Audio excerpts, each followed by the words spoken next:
I want to bring in the White House Press Secretary Jen Psaki to discuss. Jen, thanks so much for joining us today. We really appreciate it. Hi, Jake. Great to be here. So how problematic will it be for Democrats if you are unable to pass both the infrastructure bill and the social safety net packages before Christmas? Won't that show voters that Democrats are not able to govern?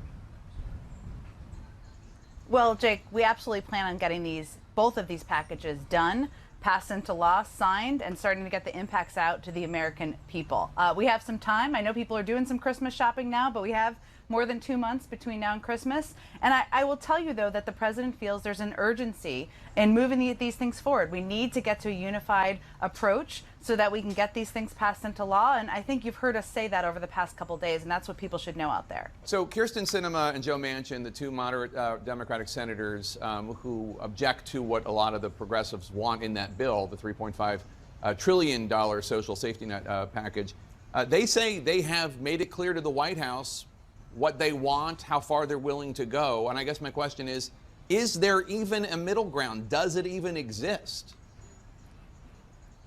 Of course there is, Jake. We're optimists by nature here. The president is, I am, and we believe this is going to be a compromise that we're going to get done. It is always true that at this stage in the process, the later stage of negotiating, you're into the granular details, as Phil just outlined in his interview with you a few minutes ago. That is absolutely true. That's what we're doing right now. A lot of that is happening privately. The president's on the phone with these senators and other members of Congress. We're talking to leadership. We're talking to staffs and committees.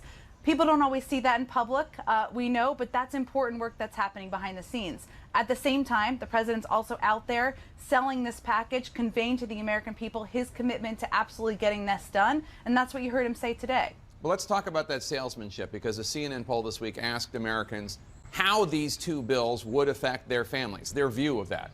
Only a quarter of those polled said that the bills would leave them better off. Only a quarter. 32% said they'd be worse off. 43% said they would not be affected. I want to highlight some of the key demographics in this last group.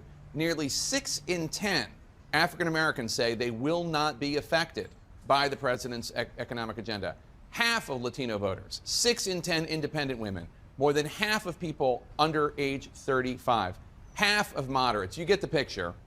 The White House has not convinced the very voters who empirically would be helped by these trillions of dollars in proposed spending. There's a real communication problem here. Well, here's what we know, Jake, and this is the good news.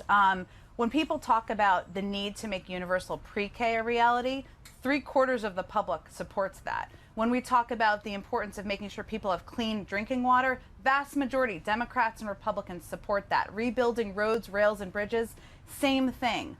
Ensuring we're making prescription drugs less expensive, cutting the cost of prescription drugs by negotiating through Medicare, hugely popular. So what we are going to be talking about more is the components of these packages. It is true, you're right, and your poll showed this. Everybody doesn't know what Build Back Better means for them, but they do know they like clean drinking water, they like good roads, they like universal pre-K and child care, they like paid leave. Those are all the pieces that you're going to hear the president out there talking more and more about in the days and weeks ahead. It personally feels like I've heard progressives bashing Kyrsten Sinema and Joe Manchin more than I've heard progressives, not all, but some, talking about what's in the bill.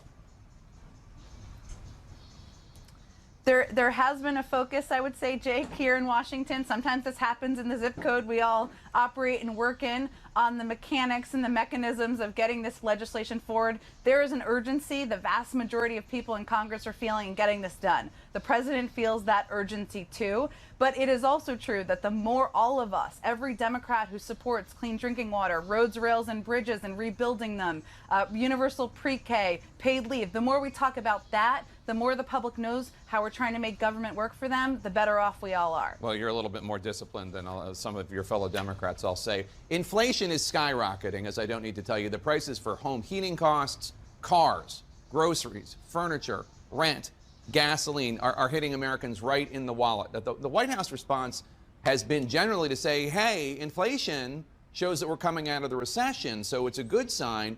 President Biden's chief of staff, Ron Klain, enthusiastically retweeted an economist who had said in part most of the economic problems we're facing, inflation, supply chains, et cetera, are high-class problems. Now, I get the larger point that when we're talking about economics, we're coming out of a recession. But doesn't it seem tone deaf to say that rising prices and empty grocery store shelves are high-class problems? Isn't that a bit dismissive? Well, that's not exactly what the tweet said, nor the retweet of the original tweet, which is what we're talking about here.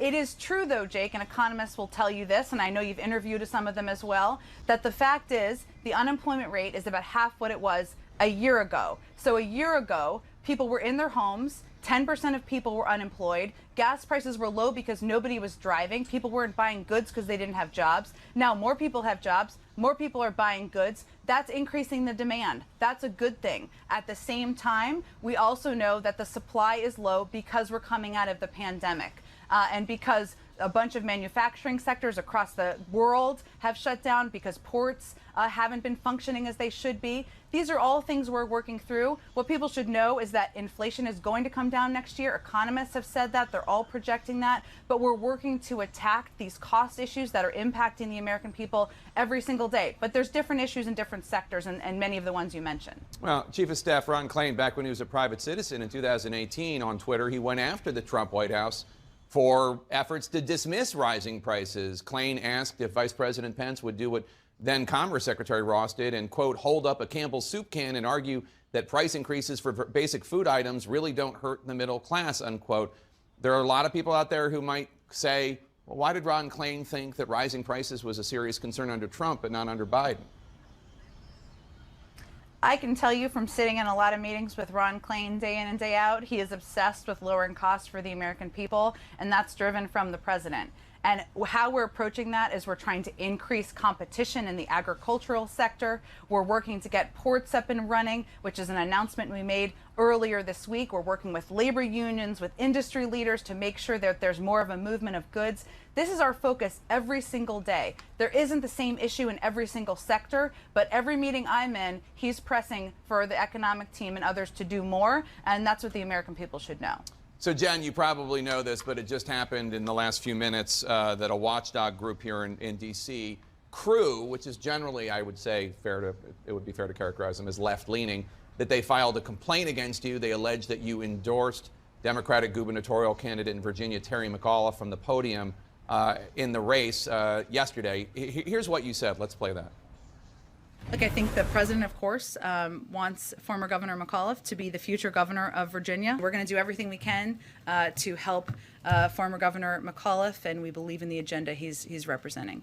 Now, you also said in that quote that you had to be careful about how far you went, but Crew says you still went too far. Wanted to give you an opportunity to respond. Well, I appreciate that, Jake, and I take ethics seriously. So does this president, of course. As I understand it, if I had said he instead of we, that would not have been an issue at all. And I'll be more careful with my words next time. Words certainly matter. All right, White House Press Secretary Jen Psaki, we appreciate you coming on. Thank you so much. Thanks, Jake.